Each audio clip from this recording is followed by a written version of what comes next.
rovesnícku socializáciu, miestom možnosti športového vyžitia s priaznivým dopadom na kvalitu života a priestorom zvyšovania pohybových schopností ľudí so zdravotným znevýhodnením.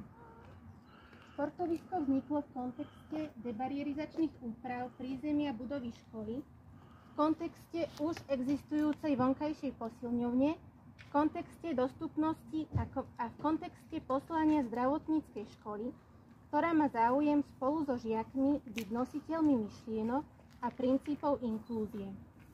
Škola buduje objektívnu bezbariérovú infraštruktúru. 18. septembra 2024 sa bude konať Paraolympiáda. Oslovili sme pani riaditeľku Centra sociálnych služieb Synomia, inžinierku Anetu Vavríkovú, pozvali sme klientov centra a oni naše pozvanie prijali. Táto aktivita odštartuje dlhodobú spoluprácu vo využívaní športoviska klientami centra. Otvoreným priestorom sme pre spojenú školu